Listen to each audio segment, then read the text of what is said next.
how these folks your name. Emotional. I don't think they heard you, man. Emotional. Who's the best rapper around? Emotional. Who's the new killer in town? Emotional. Hey, what's good, YouTube? We back at it for another Upchurch reaction video. Now, this is gonna be a long one, but y'all already know this is the documentary for the new album, so we just gonna dive straight into it. You dig?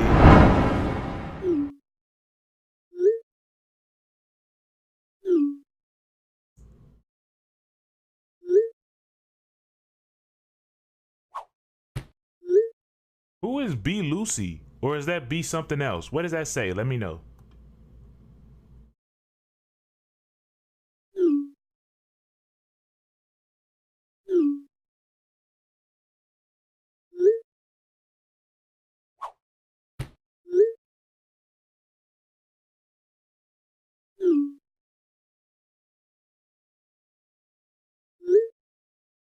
That's tough. Making an album in a week? That's crazy. Come on, Kalani.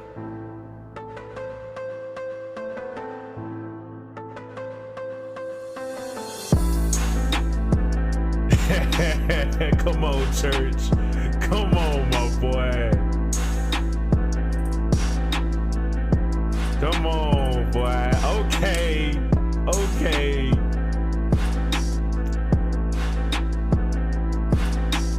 Hey, wait. Hold up, let me get them. Hold up. Wait. Hold up, let me get them. I don't think they feel me. I don't think they feel me. They need to see the real me. Yeah, we out here getting jiggy. Oh, we moving something diddy. No, ain't messing with me. You know how I do, and you know just what I be. Oh, I was about to. What's good, y'all? My name is Kalani on the beat, and I'm from Houston, Texas. I've been doing music for about 20 plus years. I started right out of high school. Been doing music even before that because I started in band in middle school, all the way up to high school. So, I've been in music pretty much since I've been a kid. Okay. I met Ryan Upchurch through one of the homies back in Houston. That's his manager now, B Loose.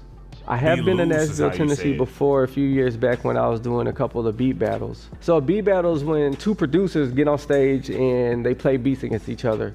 The crowd gets to vote, and it's all based on crowd participation. I've been to beat battles before, but this was probably the most intense one that I've been to in Nashville because the competition was so stiff.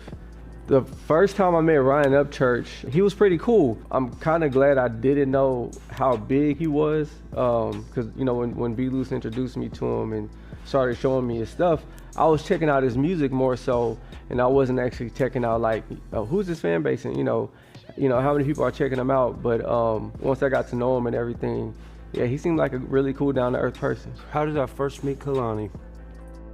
My boy B was like, yo, hop in this baby back Buick, we're going to Texas. We went to Texas, bro. We went to the hood, kind of sketchy. But you know me, I'm like, whatever. Plus my homeboy, he ain't gonna take me nowhere, too crazy for, well, we've seen crazy before. But anyways, we went to this cool ass spot on Southwest. I respect church because church is gonna stand on 10 regardless of where you going, bro. Church gonna stand on 10, bro. Shout out to Buddy, bro. Out of Houston, went to his studio, and we come in, and that's when we met. And first time we met, I'm pretty sure we laid down like 2 or 3 songs in that same night. Okay. I was impressed at how diverse he was, and how like I was just switching beats, and he was just jumping on them. Like it didn't matter if it was an R&B beat or if it was something that was trap or something that had a little country influence on it or some neo soul. He was getting on it. If I had to compare both arts from Nashville and to where I went in Texas, I feel like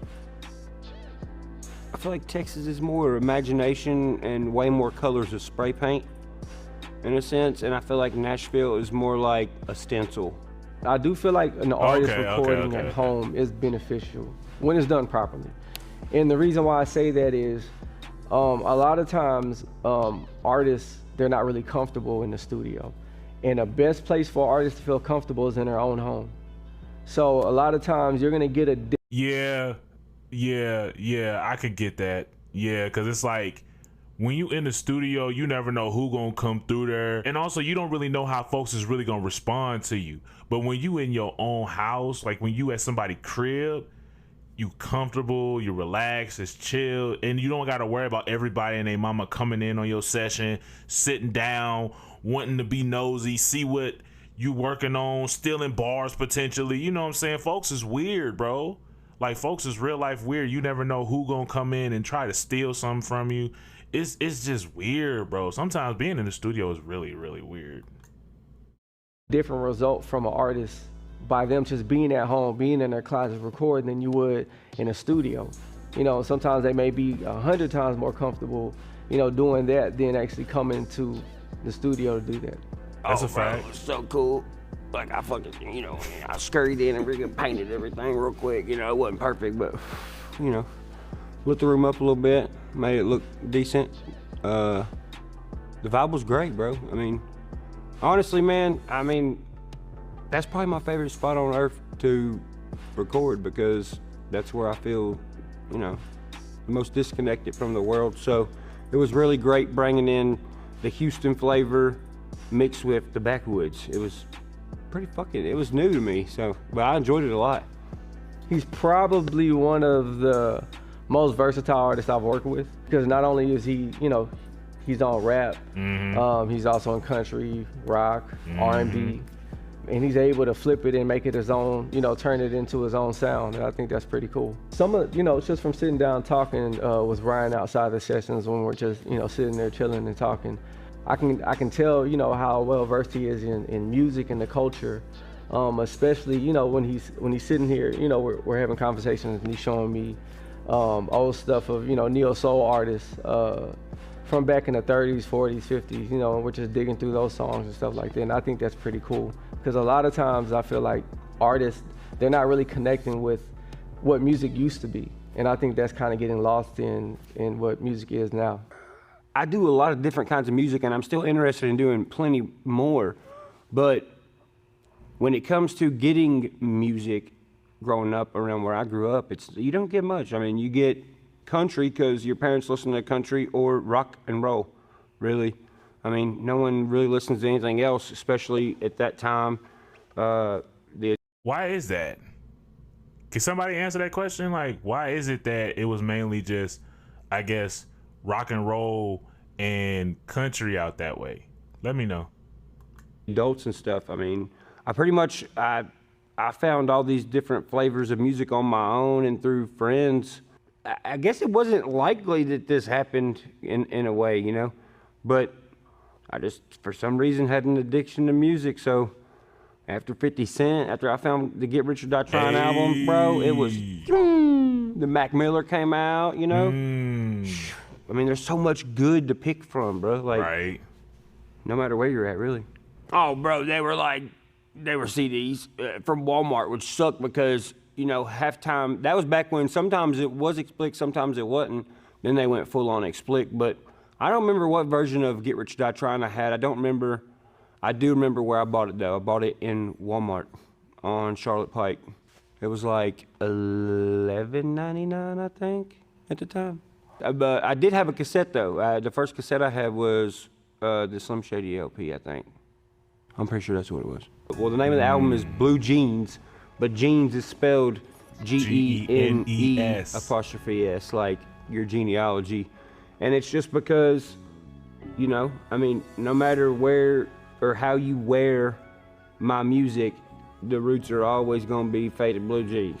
Me stretching to all these different genres and still never forgetting where I came from, you know, and still implementing that sound throughout, because the sound of who I was in the beginning is always gonna not be diluted, but be mixed with other things to a sense to where you can never go back to sounding like you did when you started.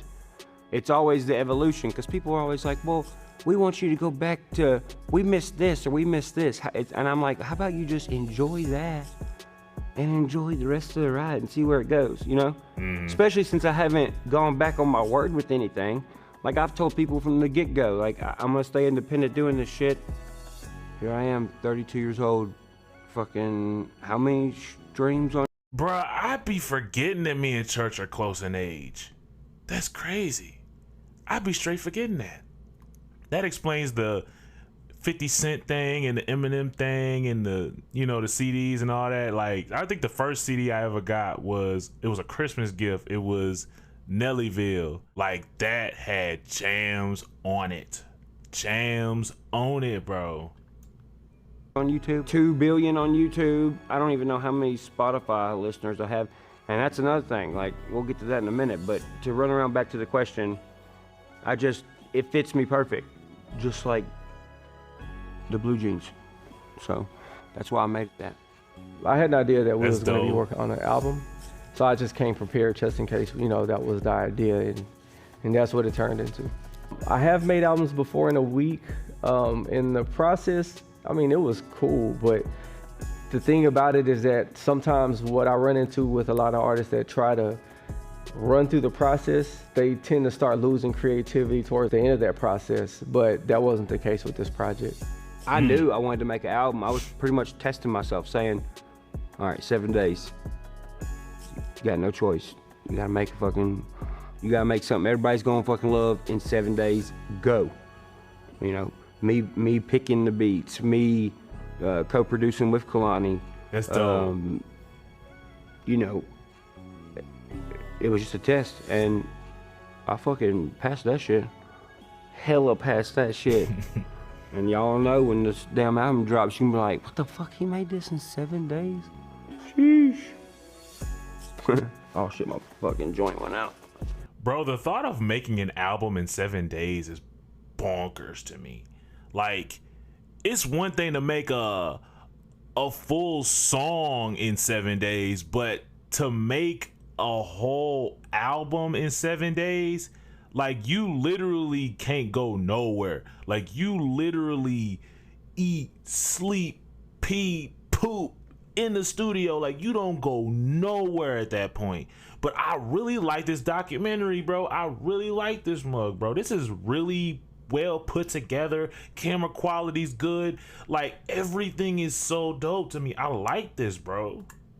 I think one of the biggest benefits of being able to lock in and work with an artist is being able to vibe in the studio together and pick up on each other's energy. And I think sometimes, well, not sometimes, but a lot of times that's how some of the biggest records were made, when it was more than one person in the room and everybody's putting their heads together, throwing ideas at the board, trying to figure out what's gonna work and what's not gonna work. Mm-hmm. I benefit from just knowing I still got it. You know, I mean, a lot of people are like, might have this idea of me like, oh, he thinks he's the shit, he thinks this. Sheesh. Man, nah. Like, every day I wake up, I'm like, I look in the mirror and I'm like, fuck you, you suck. And then I'm like, oh yeah, well, fuck you, on this side of the mirror. And then this side of the mirror. And then, you know, then me and the mirror's butting heads, in a sense. And then I go outdo myself, because that's what I have to do. I don't compete with nobody. Fucking ain't nobody like me, bro. And I used to not think that about myself, you know, until a lot of bad shit happened in my life, a lot of fucking weird ass events, you know. When your brain goes through so much like stress and turmoil, at some point it just goes, and it all cuts off. And you just stop giving a fuck.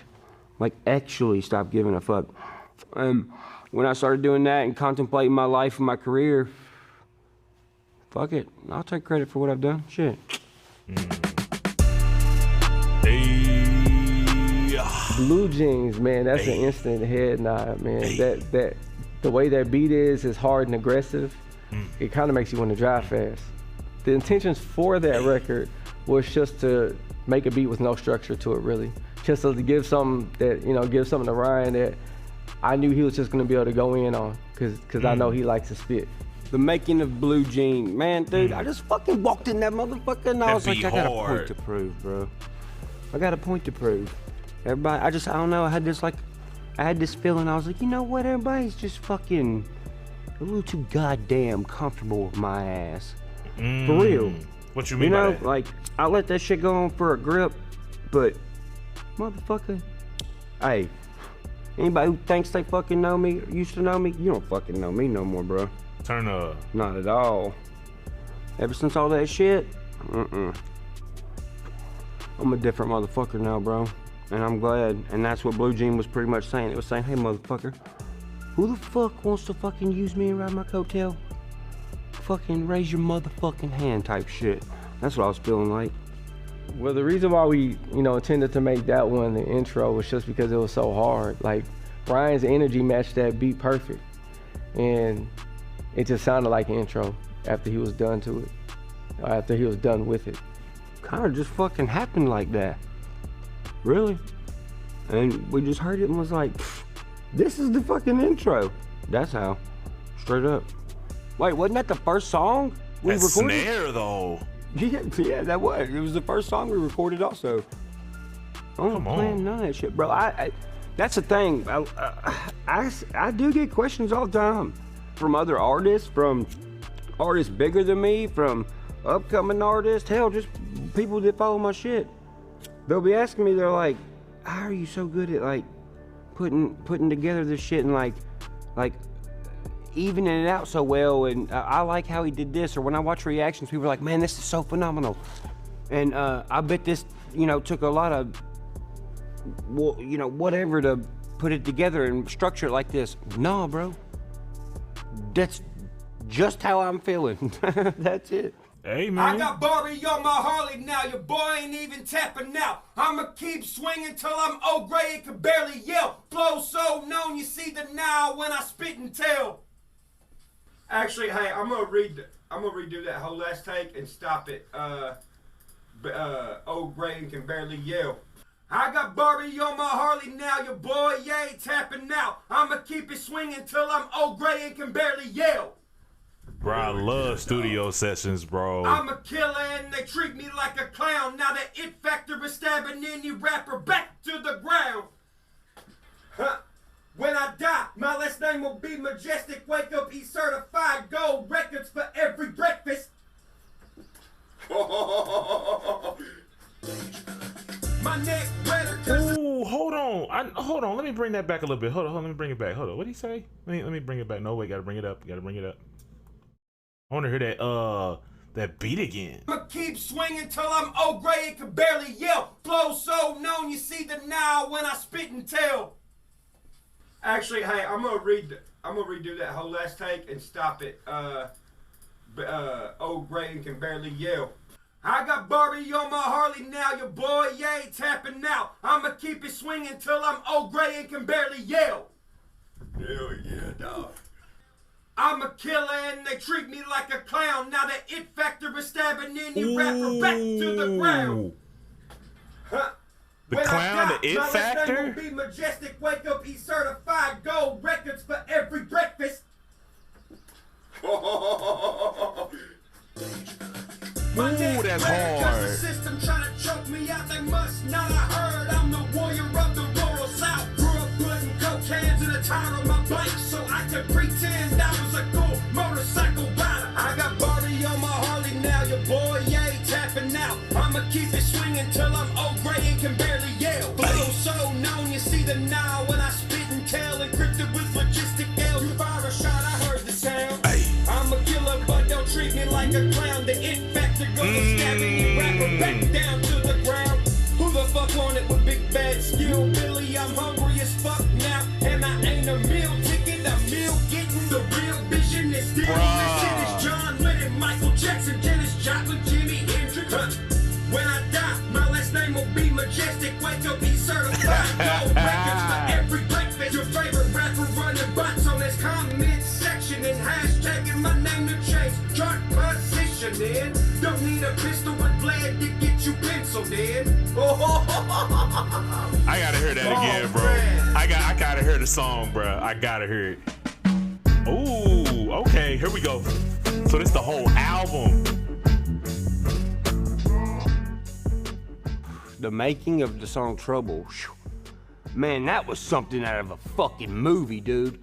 The actual making of it, like, it was something out of a fucking movie, bro. You got Kalani, this dude from Texas, you know, fucking in the middle of the fucking woods. There's like bees coming in the fucking window, and we're like swatting these motherfuckers with our hats. It's fucking hot in there. Everybody's kind of sweating.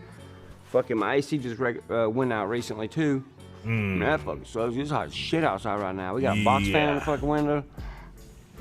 B's in the corner, bro. He's fucking sweating, fucking, you know, we're all sweating, wiping our fucking shit. He's filming, you know, and I knew what I wanted. I knew the feeling I wanted. I wanted to captivate like an old soul feeling, but with some serious rap shit, like telling you something and just explaining how you feel about it. That song. The verses was how I was feeling about myself.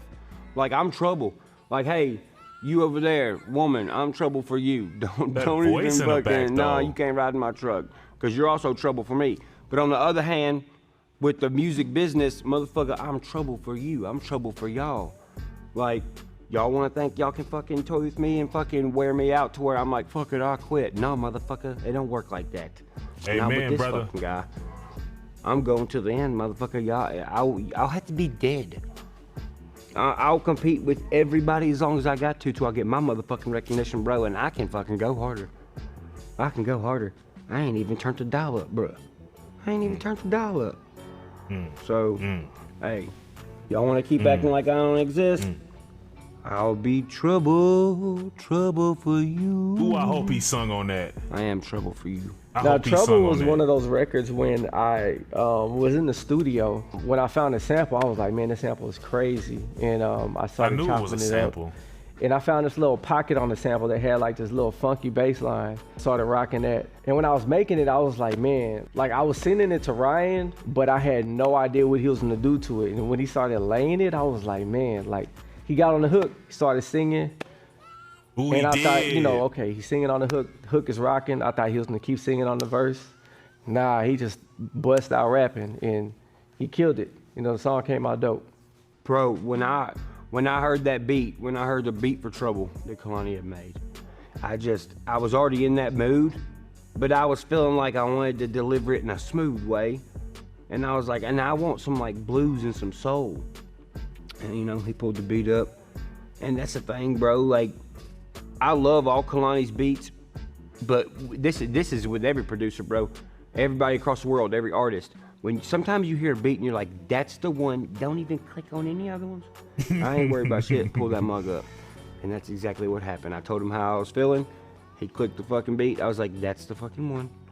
Pulled that shit up, wrote the hook in like, fuck, I don't know, 10, 15 minutes. Now, Sky, I've been knowing Sky for a while. Like, I met her one time when I was coming down here a few years, doing beat battles back in that, you know, in Nashville a few years ago. And she was one of the songwriters that one of the homies Coco paired me with when I was back in Houston. And we always worked through email. I sent her some stuff and she always, you know, she always took care of the work, sent it right back. And, you know, she always, like, she was just basically really easy to work with, and she got the job done every time. So whenever it came time, you know, I came down here and it was like, hey, we need a singer on this record. We need somebody with a little soul. I was like, man, I got somebody in here, but I was like, I don't know if she's gonna come. I'm gonna call her, because I never worked with her in person, but I'm gonna see if she's gonna come through, and she came through. Man, that collaboration was super easy, man, because she came in, like, she knocked out what she needed to do in like about 2 to 3 takes.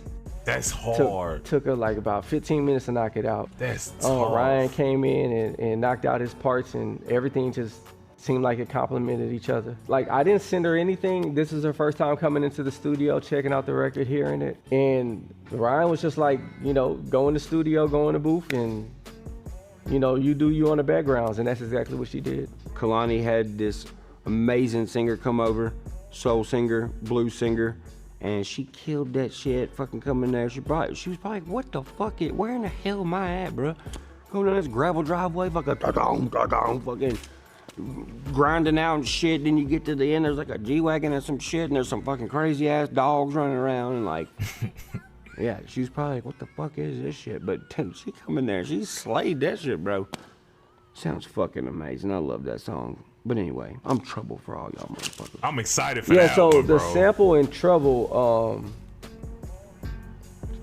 that's like I swear, that's one of my favorite samples, just because of the sound of it and like how it caught my ear right off back. And at the end of it, like, it's a little part, like, you're gonna think it's part of the sample, the actual sample on the song, but it's actually Ryan's vocals pitched up. so that we, so that we can match the sample and make him sound like he's part of the sample. Ooh, I do that's crispy. a lot of like weird rhyme schemes sometimes that won't make sense until later on down the line.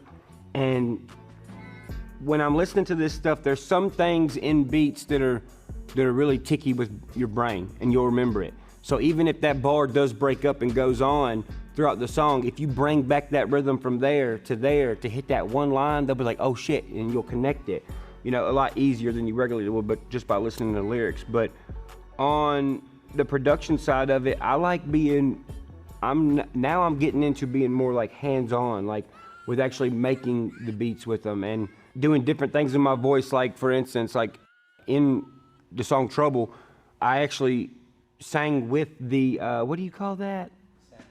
With the sample, but he pitched my voice up to have that old, like, I guess you would call it like a chipmunk, like AM radio vibe to it. I know what he's talking about. And I actually really enjoyed that. So I want to start doing more. I want to start doing more shit like that, like actually being hands-on with making the beats and stuff like that. And I do want to eventually get to the point where I fucking make the entire beats and collaborate with other producers. So I'm on my way to doing that too. That'd be hard. Like the thought of Church making beats. I wonder if he would ever sell his beats to other people. I think it'd be an interesting conversation to have. But Trouble sound like it's gonna be hard though. Kalani on the beat.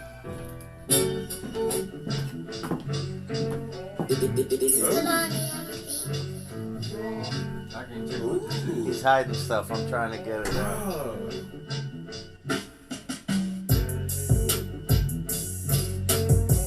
That bass hit.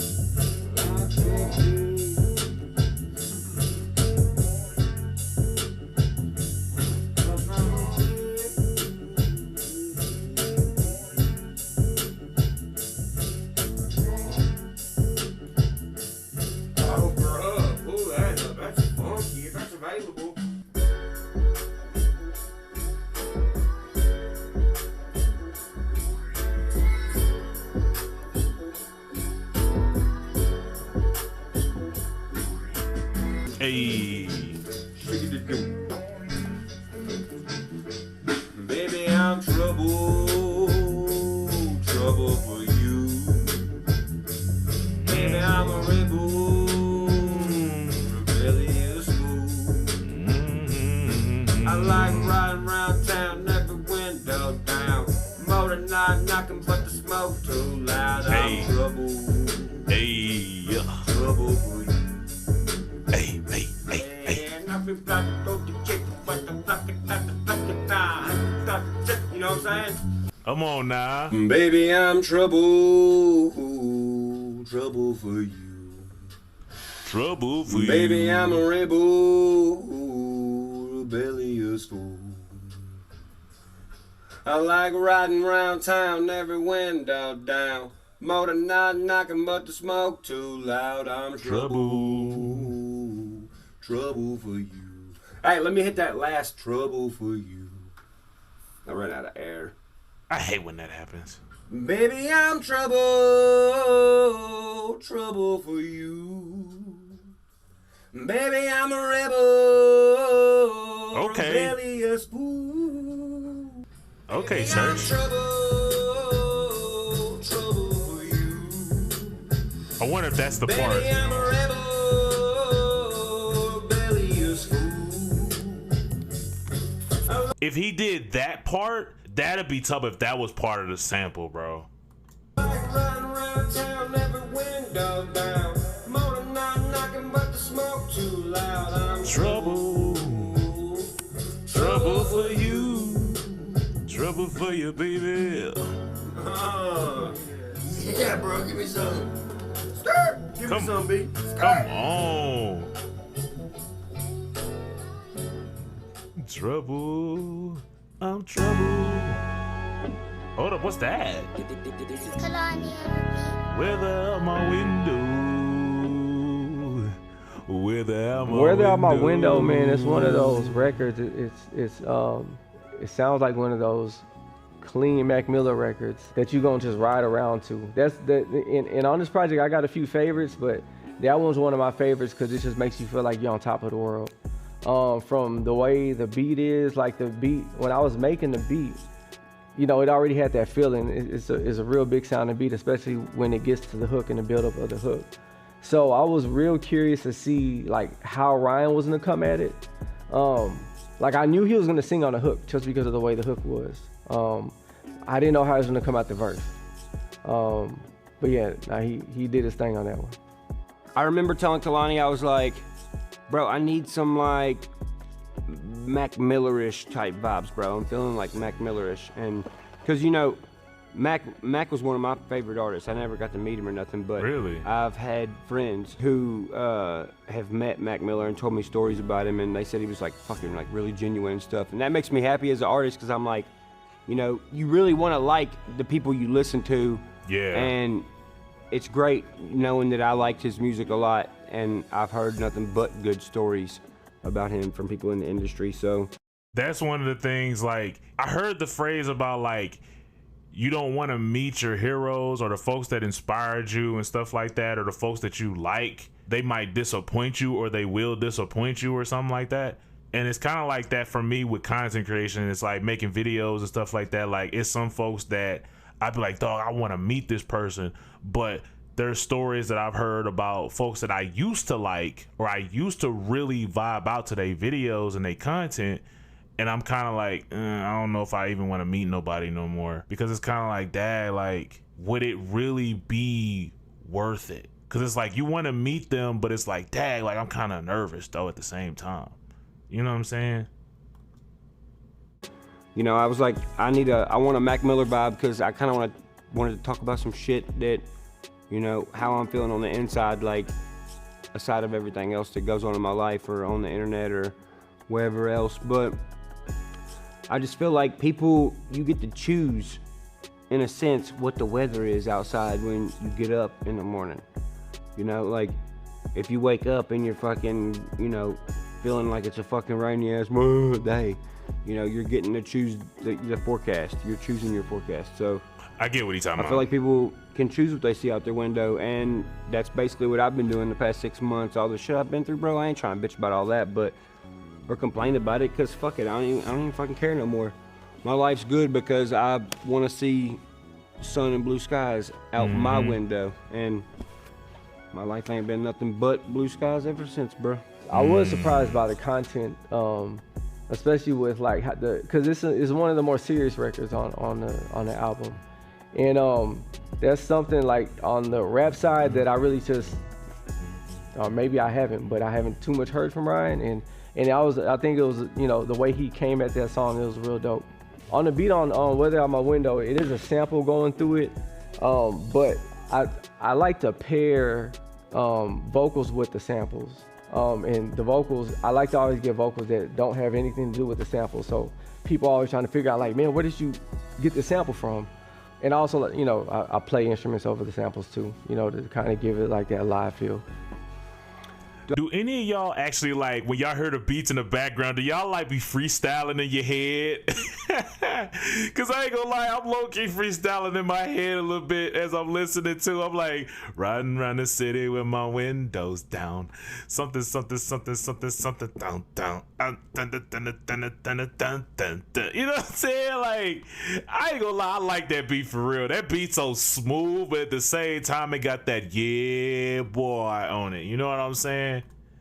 Do I think it's necessary to have a song like that? I don't think it's necessary. I think it's natural. I think if you can't live your life and write these songs and put them on an album in an order that's gonna perfectly resonate with another human, then you ain't living like a normal human.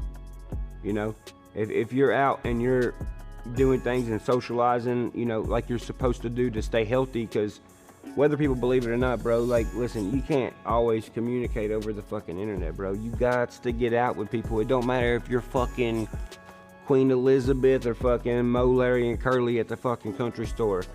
You have to, because it just keeps you healthy and it keeps you grounded and it keeps you fucking level-headed. So I think it's not necessary. I think it's natural.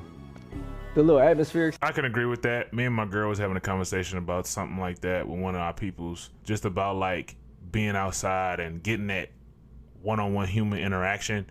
And it's like getting that human interaction is so important. It's so important because it's like, how can I explain it? We wasn't built to be by ourselves. That's why there's so many people everywhere. Whether we agree on everything or not is irrelevant. The thing is ultimately like, we gotta get that human interaction.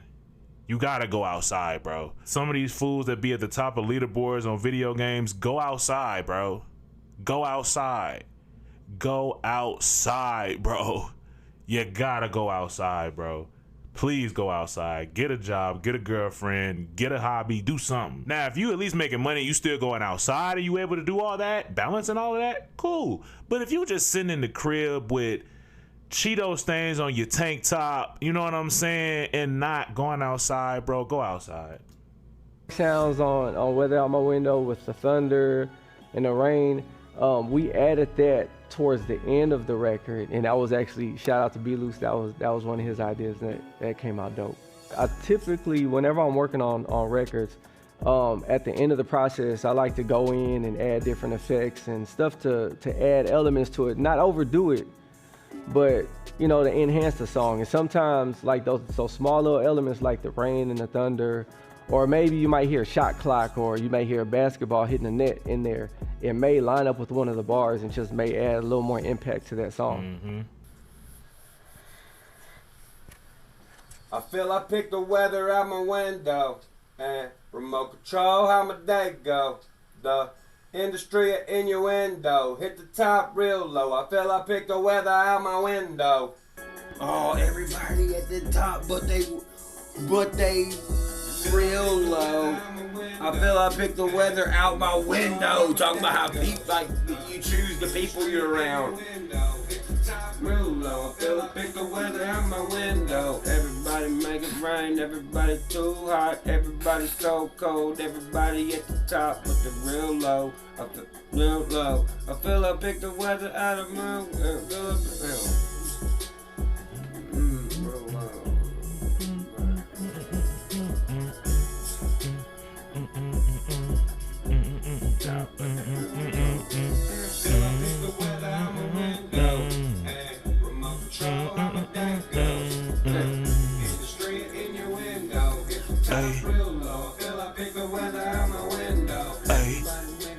Everybody too hot, everybody so cold, everybody at the top, but real low, real low. I feel I pick the weather out my window. That's it, bro. That's it. My window. Everybody make it rain, everybody too hot, everybody so cold, everybody at the top, but real low, real low. And I feel I pick the weather out my window. I feel I pick the weather out my window. And remote control how my day goes. In the street, in your window, hit the top real low. I feel I pick the weather out my window. Everybody make it rain, everybody too hot, everybody so cold, everybody at the top of real low, real low. And I feel I pick the weather out my window. Ooh, this mug is gonna be hard, bro. Ooh, this mug gonna be hard, bro. This mug gonna be hard.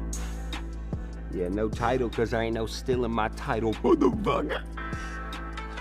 Oh, bro. Okay, so on this one, I was like, bro, we need some like fucking, I want some Suicide Boys creepy swamp rap type shit, you know what I mean? So in the beginning, I changed my vocals to like really, really low. Cause I was thinking in my head, I was like, dude, in this video, I kind of want to like act like I'm asleep, but rapping, and then wake the fuck up and keep rapping. So it's like real like creepy vibes. Wait for me to fall off. You'll be standing in the coffin. If anybody says they gave me your L, they be sleep talking. I could be asleep and walking. River water, drink, dropping, filter on acrylic. Tears like fuzzy filters on the walk with. Yeah, back road classics. Since my Daisy track list had the Tahoe smoking. Stone hit on the game like tits. Woo. like a creek bank, bitch. I just want all yes. He leapfrog, where to, back forth, but me, of course, fuck nope, my choice, and I don't mean drugs, like salt, crew slugs. Come on, Nah, no switch. title. I do remember making that beat. Come on. When I was making that beat, I had just got in my new drum machine, the Kai Flex, and I was trying to figure it out, but it took me, I swear, that was the longest beat I ever took to make. But when it came out hard, and yeah, y'all see. Now, when I made that beat for No Title, I wasn't making it for anybody. I was just really just trying to make something really hard. And I was going through my catalog of beats and landed on that, where I was like, hold up, what is that? When I heard Kalani's beat, when I heard that beat, I see images in my head, and it kind of tells me what the song vibe is gonna be. So when that came on, and it was the heavy in the background, the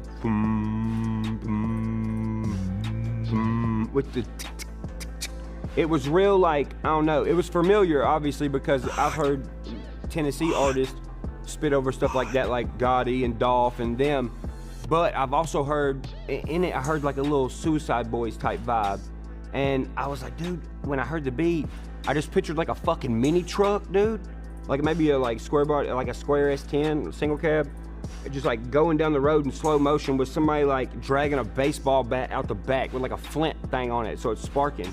And I was like, dude, this is like backwoods thugging as fuck, dude. I was like, I'm gonna talk my shit on this mug, but I'm also gonna give it that super deep drop off, boom, and then rap the same, like rap that tone as well to bring it to that more like mobbing type feel. Now, having beats on, well, not beats, but songs on the album like No Title that don't have any structure. Now, to me, in my opinion, when it's done right, I feel like it's a benefit to the project, just because it shows the artist's versatility and how far outside of the box they can go. Sometimes you just got shit to say, you know? Yep. Like on some real rap shit. Like sometimes you just gotta get some shit off your chest, and most of the time, when I'm in this groove of rap, like it's more like aggressive and more like I got a problem with something. And that's the thing, like, don't get it twisted, like not all my songs are like that. A lot of my songs are stories and are when I'm feeling different and want to put something well together that's like pretty or some shit. But sometimes I'm just like, hey yo, I don't give a fuck today. And that's the ones that ain't got no hooks on them. And I don't mean drugs, like salt, two slugs, too slow, dried up. That bass. Ain't no more white cow shit on the entrance. No bomb for these celebs, they might melt like plastic at a close distance. If you got a big pen with no interest, you're pretty much a photo op like some planned Polaroid picture. I stay literature when I split the word, then get the curve. Wiring up a system to help get me heard. So sit and learn. Language arts says hit the burbs. Uh-huh.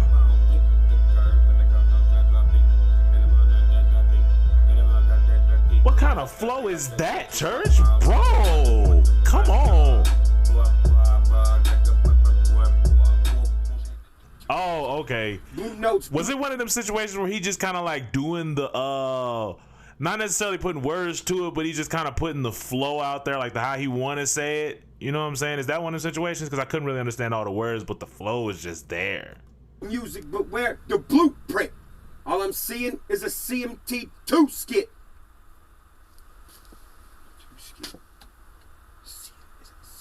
You need me to extend the beat or you want to end? Two skit. That's all I need left after that. Okay, cool. Two skit. Wait for me to fall off. You'll be standing in the coffin. If anybody says they gave me a L, they be sleep talking. I could be asleep and walking. River water drip dropping. Filter on acrylic gears like fuzzy filters on the Walkman. Yeah, back row classic since my debut track list. Had the Tahoe smoking since my Rolling Stone hit. Dirty boys, that is us on the game like ticks. Best check, I am low like a creek bank, bitch. All my horses in the front yard hit the switch to turn the key on. You might see a Bronco D&D pond made a tro, no lane to be a leapfrog. Where to? The mixing process is one of the important parts that I feel like if you don't have the proper headphones, if you don't have the proper speakers to get a good job done, that you do need at least to go to a proper facility if you do know how to mix. I have heard of that. I have heard folks say that, where it's like you got certain speakers that are like good for mixing, and then some of them are good for like making beats, I think it is. It's so crazy how that process works. Like how you gotta have certain speakers for certain situations. I wonder, do you have to have a separate thing for the mastering process too? Or does that kind of coincide with the mix? Because I know it's mixing and mastering, but like, do you need like separate speakers for the mixing process and then a whole nother separate set of speakers for the mastering process? Those of y'all that like are really into like music, like let me know. So that I can hear, you know, the frequencies, the bad frequencies, the good frequencies, what I need to cut out, what I need to boost. A lot of that you can't really hear sometimes, to me, in headphones, and you know, you need to be in the studio and sometimes headphones, in a real world go. environment just to kind of hear those imperfections and get the job done. Big shout out to CMD Shift. We, you know, I swear they're amazing. They let us come in there, use their studio, whatever we needed to use in there. They didn't have an issue. And I appreciate them, you know, a whole lot for that. Between going to Ryan's crib, you know, at Ghost Ranch, recording in one of his rooms in the back, and going to CMD Shift Studio, we was able to complete 14 tracks in a week and get everything recorded and done. Now, my mixing process, I typically like to start, because since I'm the producer on majority of these songs on this album, I like to start with getting the vocals crispy, and then I'll take the vocals, take it over to the beat, and I'll tailor fit the beat to the vocals, and meaning like whether I need to do drops, whether I need to build up a bridge, add some keys to certain parts, add drums to certain parts, whatever it is, I'm changing that part of the beat. Then I'm taking it back over to the session and getting everything to sound like it's cohesive. I typically like to handle the full mixing process, just because to me, when it comes to it, a lot of times when I would send records off, especially in the beginning of my career, I would get it back and I'd be like, it's okay, but it's a little boring. Like they didn't really put any care into it. And to me, I just feel like whenever I do my records, I put a lot of energy into my music and how I mix and how I engineer. It was important for me to sit in. I can get that too. Like, you don't want to just be willy-nilly with it, because there are some engineers that literally will just like, you work with them and they just push buttons and then here, like they don't care about the process. They don't really care about making a good song. They just want the bread. That's all they care about. So shout out to Kalani for actually caring about music and not just about the bread, because you're gonna get your bread when you make a fire record, versus if you just putting something out, you ain't gonna get nothing out of that. Like, put some care into it. Like, that's also what I try to do when I'm editing my videos. I try to, like, if it makes sense, I'm gonna do some like crazy like edit. I'm gonna try to put like a transition in there or some kind of edit, but if it makes sense though, you know what I'm saying? On the mixing process of this one, because I wanted this album to legitimately have my genes in it. Like at this point in time in my career, you know, of me sitting in with the mixing process, what was the flavor of me? Because that's how I see these things. Because, you know, you have all these artists all over the world that have created such a distinct flavor that they become, you know, a dominant sound in hip hop. That's the level I want to get to, you know? And so this was really important for me to be in on all of that, all the mixing and everything, and, you know, choosing what gets taken out and put in, and, you know, hell, even sometimes I'll be making weird fucking noises and I'll be like, yo, let's do this to it, and change the noise to where it doesn't even sound like a vocal no more. It just sounds like some crazy ass noise. Like, that's what I want to get into, because when you start doing that, that's when you're on some Kanye shit. That's when you're on some, you know, that's when you are no longer an artist, you are a flavor of music. That's what I want to be. I want to be a flavor of music. Okay. Oh, that's the name of the song. Think about touching on my cowboy hat. Don't be looking at my woman when you sipping on that. Don't be leaning on my truck cause your G's gon' stretch. Dirt road, no cattle gate land. Paragraph gon' put your Look at church making beats. road, no cattle gate land. Paragraph gon' put your ass in hospice. See this fuck as you want. I'm the rapper that don't think about touching on my cowboy hat. Don't be looking at my woman when you sipping on that. Don't be leaning on my truck cause your G's gon' stretch. Dirt road, no cattle gate land. Paragraph gon' put your ass in hospice. See this fuck as you want. I'm the rapper that don't no cattle gate land.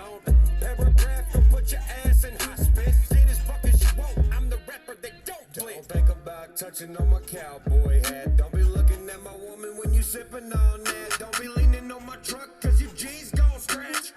Dirt road, no cattle gate land. Paragraph gon' put your ass in hospice. See this fuck as you want. I'm the rapper that don't think Hey. about touching on my cowboy hat. Don't be looking at paragraph gon' put your ass in hospice. See this fuck as you want. I'm the rapper that don't think about touching on my cowboy hat. Don't be looking at my woman when you sipping on that. Don't be leaning on my truck cause your G's gon' stretch. Dirt road, no cattle gate land. Hey. Hey, shout out Church for actually like sticking to it and continuously trying it. This mug sound like it's gonna be heat, bro. Last time. This mug sound like it's gonna be straight fire for real though, bro. Paragraph gon' put your ass in hospice. See this fuck as you want. I'm the rapper that don't think about touching on my cowboy hat. Don't be looking at my woman when you sipping on that. Don't be leaning on my truck cause your G's Gon' scratch. Dirt road, no cattle gate land. Now, some of the gear that I use to, you know, to fly down here to Nashville and get the job done, I just packed my MacBook and Apollo, just a warm audio W87.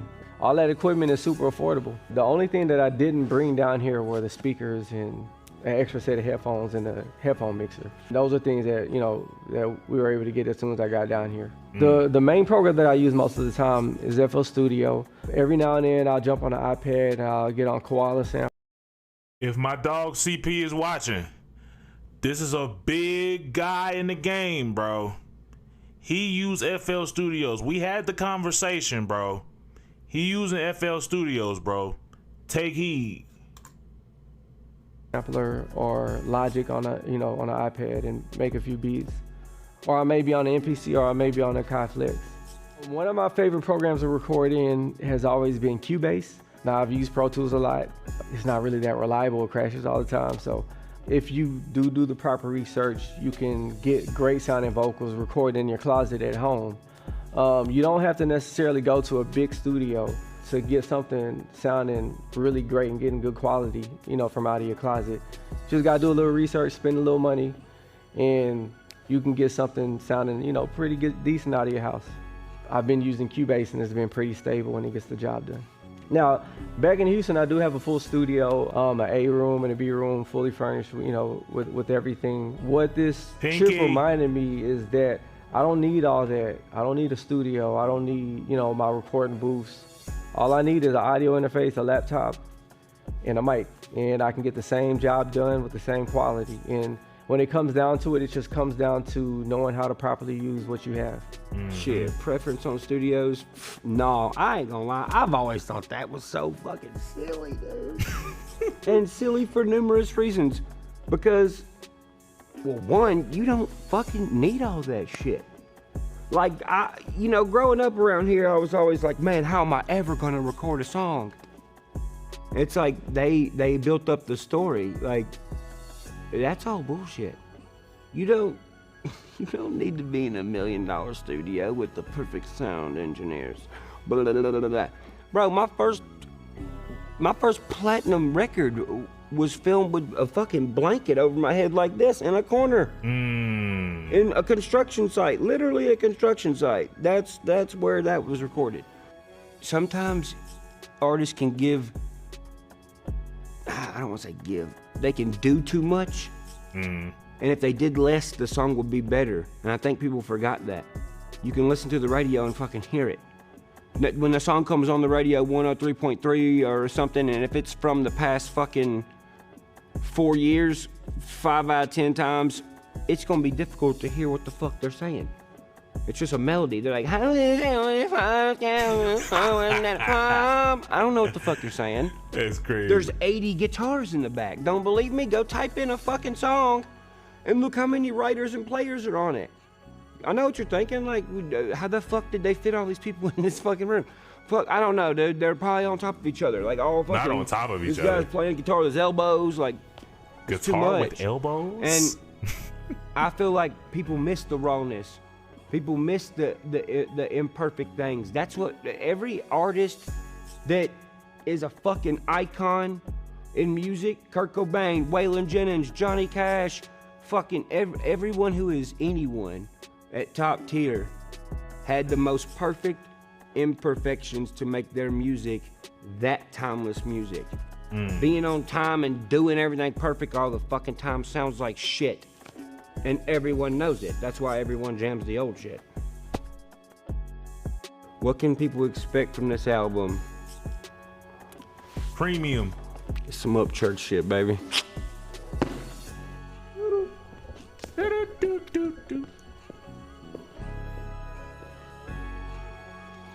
That beat is so clean.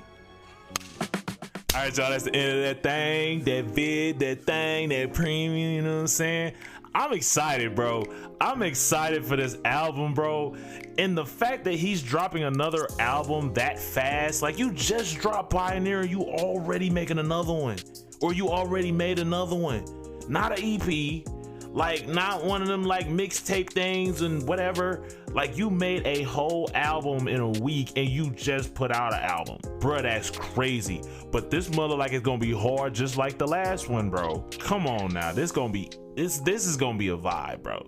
This is going to be a whole vibe. I'm excited, but I'm gonna get up out of here, y'all. Peace easy, baby. Love ya. Get down, came to get down. You know that I came to get down. Came to get down. Me and my squad, we came to get down. Came to get down. You know that we came to get down. Came to get down.